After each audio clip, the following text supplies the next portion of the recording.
rest your mind? Would you find peace? Would you feel free? It's a beautiful day to heal thyself. A beautiful day to feel thyself. Can you hear me on this? Hang out with Emily. That's me. With Emily. That's you. Okay, all right. Here we go. Here we go. No, don't get me singing now. Don't get me singing on this kitchen catch up live. Let me fix this microphone. Don't get me singing on here because we will scare out the whole live audience. Poor audience. They do not want to hear, although I've been singing more. Mm-hmm. I've been letting my voice out. Mm-hmm.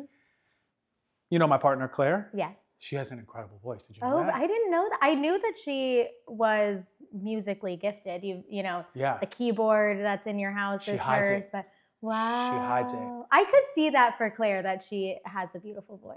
Yeah, and she hides it. Wow. So why does she hide it? I don't know. There's just like this like shame and singing. Yeah. But like when she sings, like I'll feel it so deeply that I'll cry Wow. sometimes. That's so Beautiful, angelic Yeah. voice. Now, how is your voice?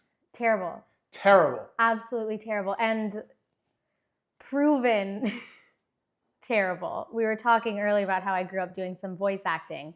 There was a show where they wanted to do a musical show. And I'm like a 12-year-old girl. So I'm like, I got pipes, you know, I'm in the shower singing like High School Musical, whatever's out during that time, and thinking that I sound amazing. And in this show, they hired me a voice coach and everything. And I was still so bad that they ended up hiring a girl to sing for me. Wow. Because you couldn't sing. Because even as a kid, they didn't have like that little like space where they say, "Oh, she's just a kid, a lot of leeway." I don't know. They paid someone to sing for me, so I was told at a very young age that no, I am not good at singing. But here's the thing, and also, I just found this out. Instagram live audience, kitchen catch-up audience, that my co-host here, Emily, was a child actress and voice actress. She was the voice of what pig? Olivia the Pig. Olivia the Pig. How many of y'all know Olivia the Pig on Nick Jr.? On Nick Jr. Because she was Olivia the Pig on Nick Jr. I didn't even know that until this morning. She's pulling out YouTube videos. I'm going crazy. He said, "Why didn't you tell me?" I was like, "You never asked." I don't know. Whoever thinks to ask, were you ever Olivia the Pig on Nick Jr.? That's crazy. But you were also on Bratz commercials. There's a Bratz, what is it? Ice cream maker. Ice cream maker.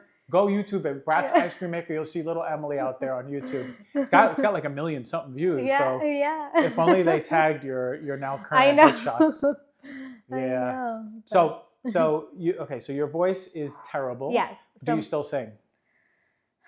I like sing along to music, particularly if I'm in the car alone. But it's almost a good thing. Like I can give up any perfectionism or idea around what my singing should be because I just know that it's bad, you know? So I'm like, it's not like I'm out here kind of trying and I'm kind of that place where like, is it good? Is it bad? Like, I just know it's bad. So I'm just doing my thing. So. But you still have no shame?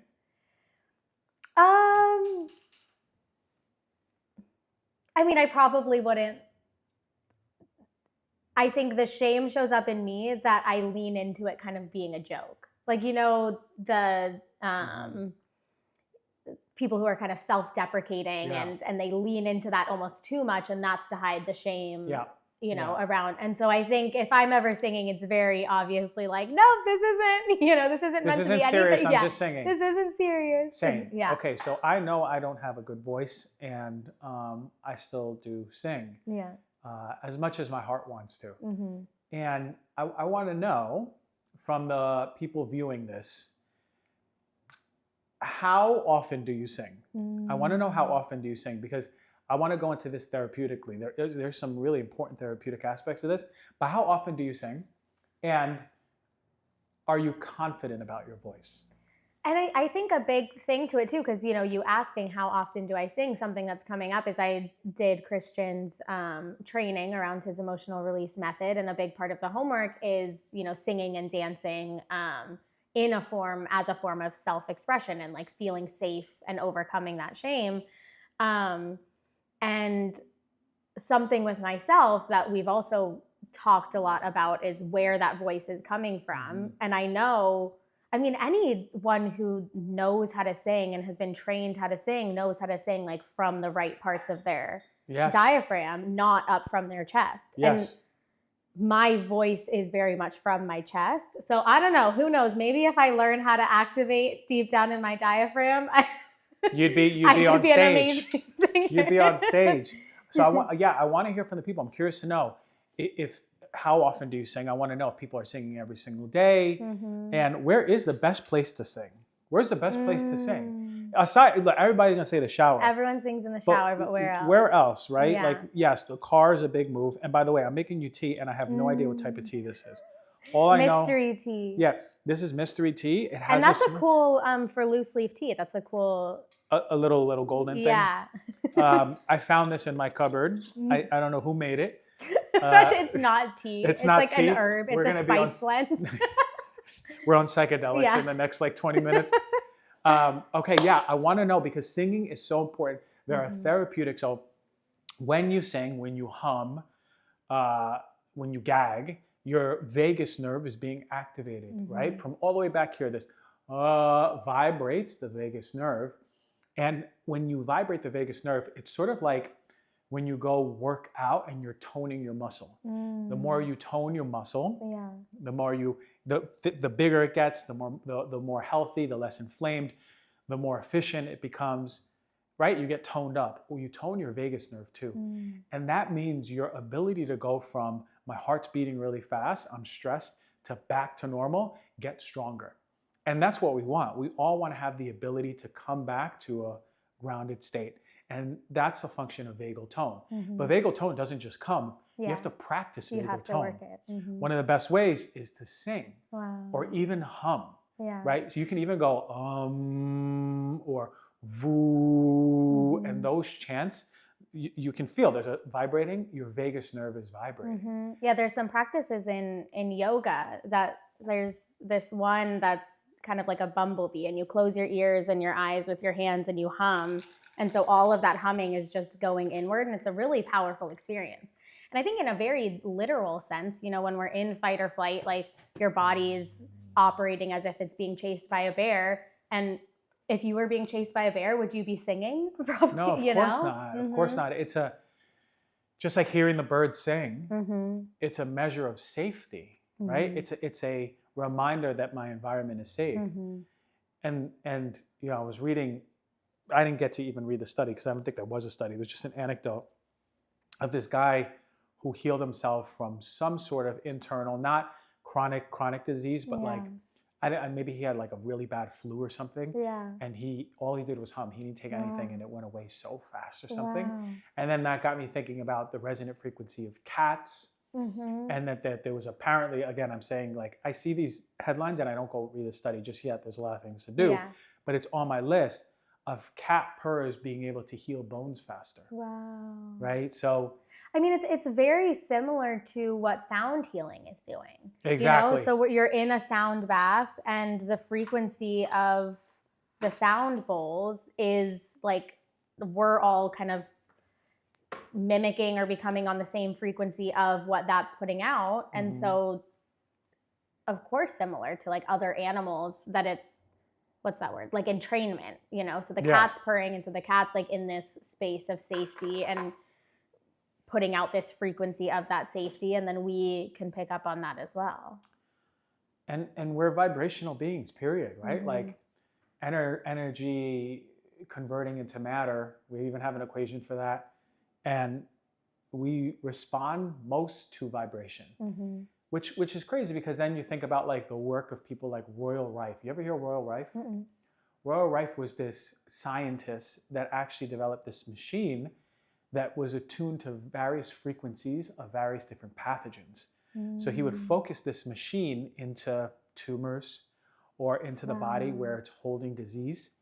And he was able to eradicate viruses and parasites and all these microbes that are not supposed to be there, making people sick, with vibration. Well, I'm curious if this is kind of a similar science, but it was electromagnetic frequency. But a friend of mine had a device where she, and I don't exactly know the science that was going on, but basically she was able to test the frequency that my organs, based on different points in my meridian system, were giving back. And if it wasn't like the right frequency that it was supposed to, then you could see that there was something going on with that organ where it's not functioning properly. And then she could even actually test against like the frequency of certain pathogens, and if that might be what's impacting that organ. It was really interesting. Yeah, so that's like full energetic medicine. Yeah. And the problem is like we can't standardize studies to that. We can't legitimize how legitimate it is. Yeah. We can't even really like screen the practitioner because we don't know how much of their influence will be affecting things. But when it comes to things like energetic medicine, that's a biofeedback machine. And essentially for people who've done it, it runs this like impulses through your body, and it can attune to like, oh, this is a healthy liver versus an unhealthy liver. Yeah. So it'll give you a reading of like, here are all of your organs.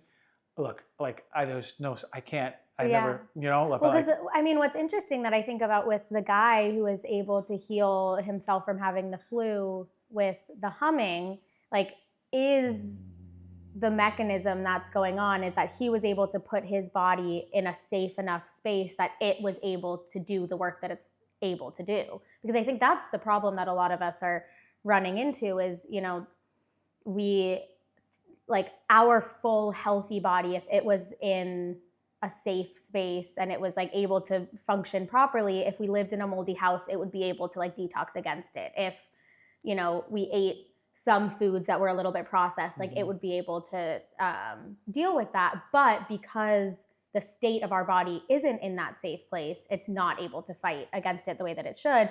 And so I think how she had explained this frequency medicine is a similar thing. It's like if you can then get your liver to be functioning properly, it will then do what it's supposed to do to solve these other more downstream symptoms. It's as opposed to in medicine where we're typically targeting the symptom. So it's like, you have this expression of whatever because your liver isn't functioning properly. It can get rid of the virus on its own when it's in a healthy state because of the frequency. Yeah. It's getting your body back to its natural healing frequency.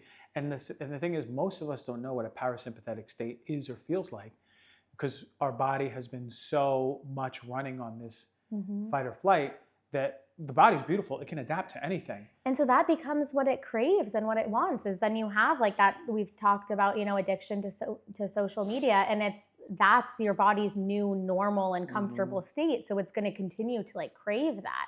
I was even having a conversation with a friend about running and how like our body became so attuned to running all the time that's now we can't just do a yoga class and like feel like it was enough, because our body's craving that dopamine and needs the like, I'm out of breath, I'm sweating. And but it's because it got used to it. It was like, oh, I'm going through this stress and I want to get more comfortable and resilient against it. Oh my God. And people go crazy for their new norms, even when they're pushing. And they'll get addicted to those endorphins, for example, like running, when the body's like, hey, I'm breaking down, I need rest. And this is why I always say one of the best gifts you can have in your own health is listening to your body. But like really, truly listening, what does it want right now in this moment? And one of the best practices you can do is literally ask yourself, like, if I'm about to wash the dishes, I can just close my eyes and tune in. Like, what do I feel in my body? What do I need right now? So right now I can feel my body. I need water. Right now I can feel my body. I am a little tired. I don't know if I should go to the gym today. I'll have to tune into that later, right? So these things are happening. I'm just tuning in. And if I didn't do that, I'll just go, oh, I'm going to go to the gym. And I forgot to drink water all day. Like, we forgot to attune ourselves to the language of our body. And I think because there's so many other, I should be doing this. I'm listening to this person who's telling me that I need to work out every day. And I'm listening to this person who's telling me that I need to eat this. And so we just fall out of practice of being able to listen to. Your body knows. Careful, it's a little hot. So we have some comments here. I love when they comment. I want to go back to the singing. So Mare Bear said, I sing all the time and not confident with my voice, but confident with the beat and lyrics more. Great. Lori the Dame said, not enough. I fantasize all the time about singing. Sometimes I nail it and sometimes I'm completely off.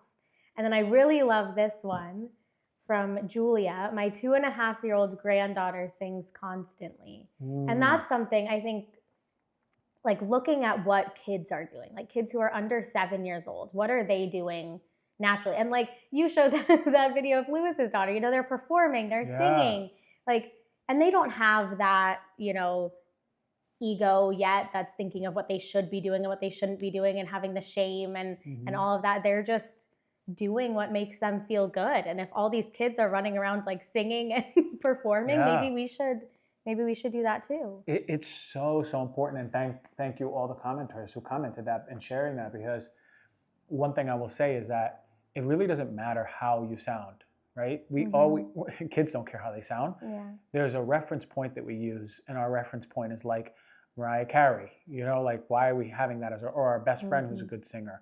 But why aren't we using the reference point based on what we've been gifted from God, right? Whether or not that sounds good. Like if your plan is just to sing because you want to express the joy in your body, then who cares about how you sound? Yeah. If your plan is to be on American Idol and win it, that might be a different story. Yeah. But more important is like bringing that authenticity. See, the soul is like wanting to always express itself.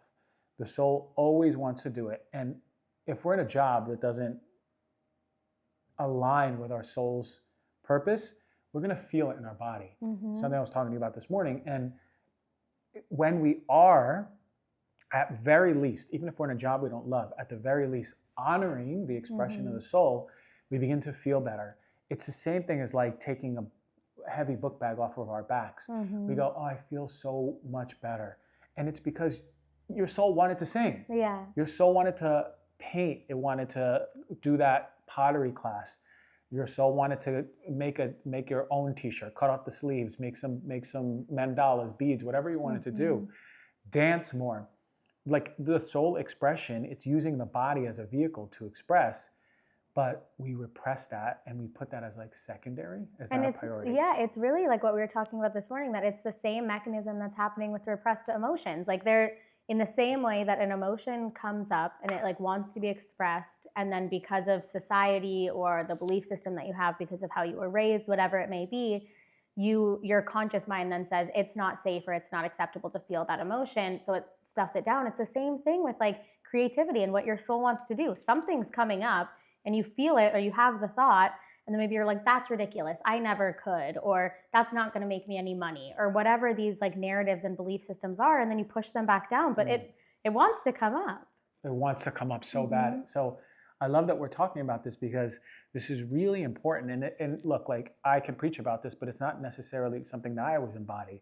So this morning we were talking about how I really want to lean into more acting and performances. It's something that I know that I've been gifted with. So like, imagine somebody who knows they're a good singer but never singing. How would that feel in the body?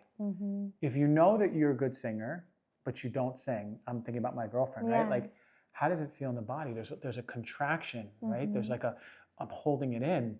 And that's how I've been feeling about my lack of performing. And so I decided yesterday, and we're going to talk about the beauty of the universe.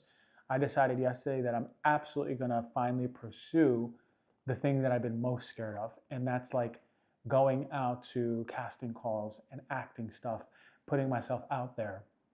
For me, I'm like, well, I don't want to go through all that process because I don't necessarily want to be an actor. I love what I do.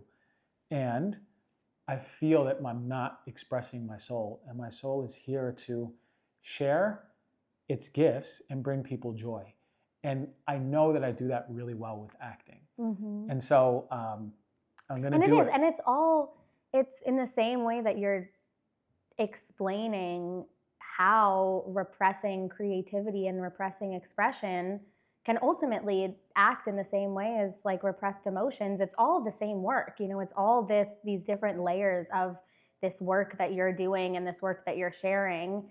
And, you know, that's you being authentic with what's coming up for you. And I think that in the same way as teaching people, you know, how to get through these other barriers that are negatively impacting our health, by you showing up in your authenticity, people feel that and then are more called to show up in theirs, and maybe someone had a chronic condition that was being caused or exacerbated by them like holding something in, and then they're able to show up as who they want to be and in their creativity, whether it's acting, singing, whatever. And so it is, you're still healing people. It's the medicine, because I just want you to think like, I was who was it? There was one of the podcasters in England had this show, and he was speaking about Dr. Chatterjee. He was speaking about the top 5 things that people say on their deathbed. And one was that they regret that they didn't pursue something creative, or like the thing that they didn't think they were good enough to do. And that's not just like my experience. That's everyone has an experience that, I should have sang more, or, I should have wrote that play. And imagine, it's like we think we're going to die when we're old and great-grandparents or grandparents, but we don't think about, like, I've seen young people die without even, getting chronic disease and dying. Absolutely. So it's so important. And I'm starting to lean into that more. I wrote something on LinkedIn the other day. I opened it with the fact that I'm not very good at LinkedIn, and I never used the platform, but it was something that I think was very related to professional lives and careers. And it goes with this a lot, that, I thought so much growing up about, or I don't remember the last time I've thought about what I want to be when I grow up. And I've even allowed myself to tap into that. But I thought about what grades look good to colleges, what colleges look good to jobs, what jobs look good on a resume. And I started following that. And, I kind of woke up one day when I was in my corporate job, and I was like, this isn't my life that I'm living, because I kept thinking about how society was going to validate me based on the job that I was doing, the amount of money that I was making. And so I didn't even tell you, I grew up acting, and I think we lose so many of these things because I was like, well, I need to go to UCLA, and I need to, I'm supposed to do all of these things for society. And then imagine you go down that your entire life, and then all of a sudden, God forbid, you're on your deathbed. You're like, shit, that wasn't my life. I had these little moments of inspiration where I wanted to act, where I wanted to do whatever, and I didn't listen to them because I did what I thought that I was supposed to do for society. And that's going to be the biggest regret, because it wasn't living your life that's true with your soul. Yeah, and the soul will talk to you through those symptoms. The soul will talk to you, I'm uncomfortable, I'm repressed, and then you're going to be like, I'm in pain. Or you're going to be like, I keep having stomach issues, without understanding your soul is talking to you. Can we use symptoms as the key to asking ourselves, okay, if I was to do the very thing that I'm most scared of, expressively, creatively, then, and I could keep track of it, will these symptoms get better? And I would say for a lot of people, just intuitively even feel to that. If someone is feeling really sick and going to the doctor and they're being prescribed a medication, aside from suppressing the symptoms, wouldn't it be better if we take that person and we go, look them in the eyes and go, where did you want to go? What did you always want to do? I wanted to always go to Italy, and I always wanted to perform on stage for a bunch of Italians. Whoa, okay, what do you want to perform? This dance that I made up. Okay, let's make that happen. Now imagine that moment, what that says to the nervous system of that person, or the soul's healing ability to move through the body, those channels opening for healing. And to energy levels. You talked about energy before, and energy is so important that just from a very logical sense, imagine.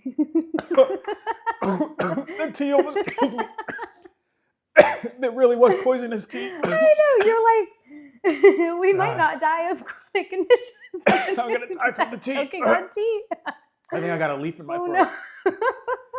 Okay, go on with the very deep thing that you were saying. But that when you're in the energy of not being satisfied with your life, not being excited to wake up in the morning, not being excited about what you're doing, not being passionate about your life, that energy is also the same energy that performs your body's functions, that, is able to digest your food. It's the energy that then is able to get you to go to the gym. And so when you're using all of this energy to not be satisfied, as opposed to, you're thriving and you're happy with your life and you're purpose driven and you're passionate and all of these things, that energy, then the virus comes in and you're like, nope, I got this. Like your body has the energy to fight it off. Or, you know, you live in a house that has a little bit of mold, or like processed foods gets into your diet. So it's not that that's gonna prevent or cure these things. It's that being in that energy allows your body to be able to do what it's supposed to do. Yeah. Yeah. And I love that what you said is that it's the same energy that helps you digest. It's the same energy that breaks down food. It's the same energy that connects you to your brain. It's the same energy that uses your sense. It's everything, all the same processes. So you're right. Like if you think about, if my body is fully open, there's no boulders blocking the river of energy flowing through my body, every channel meridian is open, then my body, by virtue of that, is going to be operating at the highest function and healing and doing all the processes. So what blocks that, right? And look, I've done this for years. These are the two biggest blocks, is like not allowing yourself to express the emotions that want to come up, and not allowing yourself to be in the purpose that your soul wants. Those are the two biggest boulders. That means in medicine, the two things that we should first look at as doctors and practitioners are those two boulders. Because if we remove them, we give the body a chance to start moving that energy and actually healing. You wait 3 weeks and then see where they're at. Then they may need a dietary change, a lifestyle change.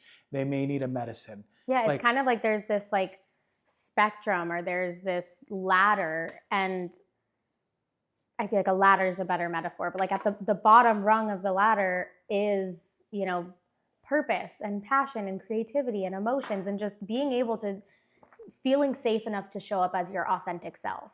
Yeah. And then like you go up the ladder, and yes, if there's, you know, something up there that you can respond to with Western medicine, great. But like if this is ultimately the root of the issue, that's just a symptom upstream.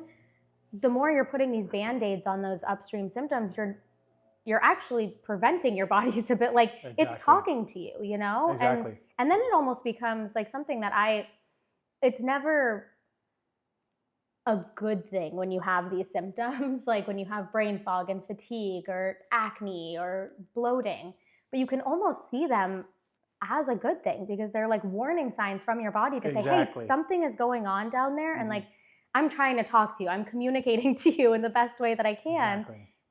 But I think we're in a culture of being so afraid of the symptoms and being so uncomfortable with discomfort that we try to just make ourselves comfortable from those. And like, you know, anxiety is a big one, where I am of the belief now, like I don't wish anxiety on anyone, but I think that it's a good thing because it's a signal that's like, hey, something is going on down here underneath this anxiety. Like anxiety in itself isn't an emotion. It's like a warning signal for something underneath it. But if we're taking medication, if we're distracting ourselves by going on social media, if we're doing all of these things to not actually just sit in that anxiety, then we never get to experience what's underneath it and realize that like, oh, we're okay. You know, I survived when I when I went through whatever it was trying to tell me. Yeah, you sound like a naturopathic doctor talking about your symptoms being a good thing. And the best example I can give I learned from the best. Thank you. The best example I can give was last week. You know, I wake up on Saturday. So, you know, I took that trip to the East Coast and we were on the plane for a really long time on our trip to the East Coast because the plane had to deplane and we didn't have mechanical issues. We had a new plane. There was a lot of like not moving and sitting. And I noticed that my back was really starting to hurt, but I like twisted and turned and made it okay. And then we did our time in Miami. I worked out a little bit, but then we went to Connecticut. I didn't really do anything, which was nice. I calmed down, but like nothing moved. And then that flight back really fucked up my back. Like I had a lot of lower back pain this whole past week. Since Tuesday last week, it's been a week already. I've never experienced back pain like this. It really is bothering me. So I wake up on Saturday morning and I don't want to complain about it. And I've been doing good about not speaking up about it and just like kind of dealing with it myself. Because I just don't want to put it out there and keep moving that energy. But I was like, damn, it's really not going away. Let me talk to my partner. So I talked to her and she was listening. God bless her heart. She just sat there and like, I was just getting frustrated. I was like, it's so frustrating because like I want to move, I want to work out. And then the first thing she said is like, what if your back pain is telling you that you're not in your purpose of performing and acting? And like, here I am thinking about the mechanisms of the back pain. Yeah. I'm like, is it inflammatory? Is it arthritic? Should I be buying this supplement? And I fell into my own treat the and symptom how as an crazy is enemy. it that we can all do that? Like, you could, if I was dealing with the same thing, I guarantee you would have said to me what Claire said to you, but when we're in it ourselves, it's so hard. It's hard because it's uncomfortable and you want it out. Yeah. You want to feel comfortable immediately and back to whatever, scrolling on your phone, not doing anything about your life. And you're thinking about all the opportunity costs of the things now that you can't do. And instead of leaning into it and being like, no, this is something that it's trying to tell me something. 100%. And so I lean into that, and that's what she opened the door on this, like me deciding, okay, I'm really going to start pursuing some acting gigs. Last night I'm in bed and I wake up in the middle of the night and I feel my back just pulsating. And I was like, what is going on? And this surge of energy went up my spine and my whole hip started shaking. I had a damn energetic release in the middle at like 2 a.m. Like, but it all started here and I could feel my hip was moving in the craziest ways. So it was like really some like stuck energy. And once I declared it, it's starting to move. Yeah. But think about it. It's the same thing as the emotional releases. Creative energy is right here. But I didn't feel sad or angry. Yeah. But creative energy is right here. So it's starting to move. Once I said, I want to be more creative, it started to move. So yeah, I just want to. It literally, it was stuck in your back. And then when you started to actually move it energetically, like with, you know, the excitement of the potential of you acting and releasing that energy, it was like, okay. Yeah. Can you believe that? Last night it was moving. My leg was going crazy. That's amazing. So anyway, I have a really good question for everyone viewing right now. And I really want you to take a moment. I want everyone to answer this because I really want to know, and we want to go down the list. If you had no obligation for money, your house was taken care of, everything was taken care of, and you can do what you want with your life creatively, what would you create? Would you be a builder? Would you do ceramics? Would you be a dancer? Would you be a singer? Would you be a fashion designer? What would you do if you had everything taken care of? You didn't have to worry about money and you could just do what you think your soul came to do. I want to see that on the list. So really just listen to your body, listen to your soul, and just write it out. I want a list and I want to know what people are saying as we go into this React video, and we'll go check in on the comments after that. Okay, so I have my whiteboard here, so I'm writing all the notes so we don't forget what we talked about here, because we often do that. I know at the end of the show, we're always like, so what did we talk about? Okay, so we have 2 here. Women need more sleep or cold plunging? I'm gonna go with the women need more sleep because we have more female followers. But the cold plunging is really something exciting too. Maybe we do both. Let's see. All right, so here we go. We're opening it up. You know, every time there's a statistic, like you should sleep 8 hours at night, the study was done on men. They're doing studies on women now. Guess how much we're supposed to sleep? 10 hours. Jesus. 10 hours is how much women need to sleep to be hormonally okay. There's this brilliant guy on Instagram, Dr. Patrick Flynn, and he said, if your baby wakes up in the night, he's like, I always tell dads, you should get up with the baby. Like if it's not dependent on her feeding, so like obviously in the beginning you can't, but as where we're at in this age range where either Karen wakes up or Honora wakes up, he should get up because he can function on 6 to 8 hours of sleep, no problem. 6 to 8 hours of sleep for us destroys our hormone cascade, destroys how we can function the next day, and has a 3 to 4 day layover of screwing you. So you should sleep 8 to 10 hours. Okay, so that's the first one. Okay, whoa. Yeah, we got to talk about that one. We got to talk about that one. I wish I was a sleep doctor and I could really comment from a high level. But I never thought about like any studies being done mostly on men. And I mean, it's exactly what we were talking about earlier. This is what I should be doing. This compared to actually feeling yourself and what your body's telling you, because I cannot operate with less than like 9 hours of sleep. I'm always exhausted. But there was a long period when I was waking up at like 5 a.m., 5:30 a.m., because that's what I was supposed to do. That's what it meant to be like a driven and, you know, ambitious and successful person, was like waking up at 5 and going to the gym at like 5:30 or 6. And I think it put me so in my masculine, because that's a very masculine thing, is like, this is what I should be doing. And I was able to willpower my way out of what my body really wanted to do. And then as I've now started to allow myself to like not do that and really try to tap more into my feminine of like, what is my body actually craving? Because I also, when I would do this, you know, other people would wake up at like 5 a.m. every day, and on the weekends they wouldn't have an alarm and they'd wake up at like 6 or 7. Like their body got used to it. Mine would not. Like if I didn't set an alarm on the weekend, I'd wake up at like 10. And then I'd go back to the week of like forcing it again. And finally, like I was like, you know what? I'm just literally tired. Like I don't want to keep doing this thing of living off of like 6 to 7 hours because other people can, and I wake up at 5, and so I stopped, and I feel so much better. But there's still that belief system and that narrative that means I'm being lazy because I need like 9, 10 hours of sleep. Yeah, you said something interesting. It's the willpower piece, right? It's like willpower will truly trump what our body wants, needs, and desires until we break down. And a lot of people out there are living just on willpower, right? Like pushing that masculine energy. What's his name? Brian Johnson, that we were talking about last week, that it's, you know, moving away. It's everything that he's doing is so hyper disciplined, and he's just in that space of willpower and discipline, but he's so far removed from natural. Yeah, and I think human. about like there's a place in helping people feel motivated in their willpower, right? So like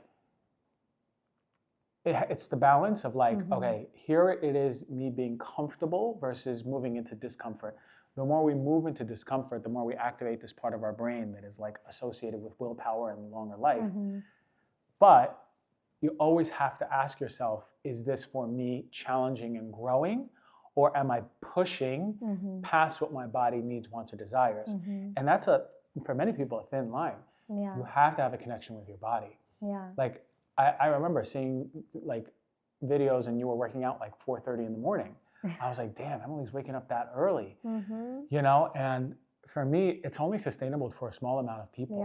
And like you see that video, the viral video of the guy who wakes up at like 3 in the morning and he has his mouth taped and he's making his waters and running sprints and ice dunking, you know? Like now I'm imagining like a 16, 17-year-old guy or like 18-year-old guy who wants to be an entrepreneur before going to college, who thinks he has to do that, but his body's like, bro, what are you doing? You know, like you're pushing, and when you're young, you could do it, but your body breaks down, and things like that cause disease in the body because we're in survival mode. We're in that hypervigilant mode, pushing. And I think about like Walter Goggins. Is that his name? Goggins? David Goggins. David Goggins. Walton Goggins is from White Lotus. And I know people who really resonate with the David Goggins perspective of, and it's exactly how you said it. It's a balance, you know, because if you lean too far on one side, maybe you're waking up at 10 a.m., you're, you know, eating whatever it is that you want to eat, and you're gaining weight, and you're not going to the gym, and you're not being healthy because you know, you have no motivation and no discipline and no willpower to overcome just what's making you comfortable at all times. But then on the other side of it, I think it's really, you know, I've listened to some stuff from David Goggins, and I really don't resonate with his perspective because it's very like coming at yourself in like almost like a hatred and like an anger space instead of a loving and acceptance space. And I even have gone through that with, you know, can I have grace for myself if I do sleep in? You know, like it's having that approach towards yourself and that more like loving relationship with yourself, I think is more sustainable. But I mean, you hear a lot of people who have gone through big health transformations, like particularly around losing a lot of weight, where they needed to kind of go through that phase first while it was serving them. And then they were like, okay, at this point, it's not serving me anymore. Now I need to approach myself with a little more love and acceptance and grace. Yeah, and that part of the brain in people who are overweight or obese, they need that push hard. They have to keep making themselves uncomfortable, which is the biggest barrier to entry in losing weight. But no long-term sustainable program should be built on shame. Because it's all shame. And I even, with my own journey with, eating and working out, that I realized I was doing all of these things that were really amazing for myself, but the energy behind them wasn't positive. And that's what I wanted to work on, is like, there's these things that are seen as, a positive thing for your health, which is waking up early, going to the gym, like eating healthy. But if those are coming from like a negative energy of either shame, or I'm not happy with who I am, or I need to change who I am, or I'm punishing myself for something else, it's not sustainable. Like, you can have the same positive thing, but when the energy and intention around it is negative, it's not positive. It's not positive at all, and it's really, really tough to keep going with it, So that, it just brings up so many good things, because when we think about how we can completely change our health, we lean into that discomfort, but we have to have a connection with the body. You have to ask yourself, this is the 14th day I've woken up at 4:30. What does my body feel? Let me tune in. Holy moly, I am exhausted. Well, yeah, because I think the big problem with it too is once you get in those cycles of things that are exhausting you, or things that, it's like when you fell into, looking just to seek comfort with your back, instead of having like the level of awareness of what you share with me all the time, and like share with your followers, of maybe it's trying to tell you something. Like, when you're exhausted from waking up super early all the time, or when you're in a job that you hate and you're depressed because of it, and your energy is depleted because of it, you have less of an ability to notice that you're exhausted, or to notice that you're unhappy, you know? Yeah, when you're in your willpower and pushing with your mind, that will last for many years. One of my favorite books, Conversations with God, is like, you think that the mind is in charge, right? And sometimes we even think the body's in charge, but it's the soul. The soul decides how long you're here on earth. And sometimes when the soul wants to leave, we can overcome it with our will and our body, and push our body to keep going. But ultimately, our soul is going to make the decision. So like, this comes back to like, what does your soul want? And do you even know how to feel what your soul wants? Do you know how to get quiet enough to actually have that feeling somatically, the communication from your soul to you? And one of my favorite channelers, and I love channeling type stuff, is Bashar.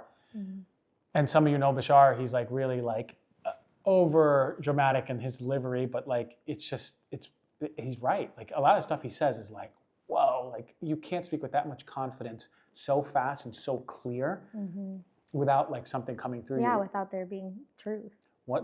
He says, the number one way that your soul talks to you is through excitement. What excites you the most? It is the way that the energetic signal converts into the physical somatic experience. And so the 4 rules that he says to go about life, he says, all his teachings, thousands of teachings, the number one thing is these 4 rules, is to connect to that energy. So what excites you the most, right? If something's exciting, which is the choice with the most excitement? Can you do that choice to the fullest extent without anything attached to the outcome? Fullest extent. Can you surrender all of your perspectives and expectations too? Can you just surrender and just be in it? Just put all of your integrity and all of your heart into it, but don't take out all your expectations. And lastly, what parts of you are evolving in that process? That's it. So like, even in a small thing, do I want to go to Air One, or do I want to go to this coffee shop? I can always tune in and go, what excites me more? Oh, that right now, just saying it, the coffee shop excites me more than Air One when I said that. Okay, so I would make the decision to go to a coffee shop. I'm not going to have any expectations. I'm not going to expect to see anyone. I'm not even going to expect what I'm going to drink.